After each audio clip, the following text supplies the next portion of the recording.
Soy Jesús Mari Palacios, ella es Maggi Barber, Aitor Gamecho y falta Cristina Azquerra. Los cuatro hemos hecho la película colectiva Distantziak, una iniciativa de Territorios y Fronteras producida por Cinebi.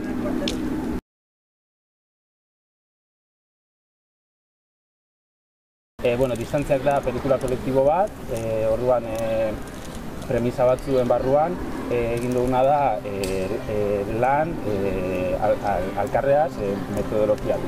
Orduan bakoitzak bere bizitza, bakoitzak bere lan aurkitza, aprobetxa du, adibidez ni Bartzelonan bizitza, distantzia hori teknologi bidez lan egiteko. Proiektuak berak eman zigun gaia, azkenean, ze bageunden gu gure artean ez genekiela, batzuk ezagutzen ginen elkarrekin, beste batzuk ez, eta zen nola aurkitu gai bat gustora lan egiteko gure artean. Orduan, esan genuen, zergatik ez dugu proiektuaz beraz hitz egiten, ez dugu hitz egiten proiektuaz beraz, baina bai nola sentitzen garen kolektibotasunean, ez?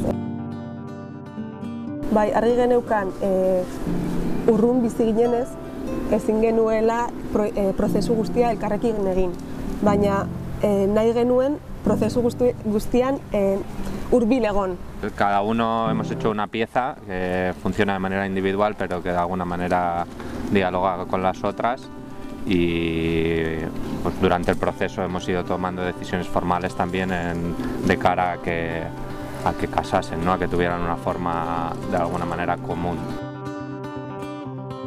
Anariren kantua eman zigun gauza oso polit bat, eta izan zen egin zuela pieza guztiak lotu kantu horren bidez. Ze batean ikusi genuen distantzia kantuak bateratzen zituela hitz egin genituen gauza asko. Eta erabili genuen kantu hori prologo moduan hasiera ematen ziolako diskurtsoari. Eta titula eman zion gainera. Es de agradecer una iniciativa como Cinergentziak y que piensen jóvenes creadores, ¿no? Y que nos dé pues, una oportunidad para hacer una pieza de este estilo, pues, gente que está acostumbrada, ¿no? Por lo menos yo personalmente, a trabajar en absoluta soledad y que sus trabajos muchas veces no tengan ninguna repercusión, pues es como una ventana que se te abre.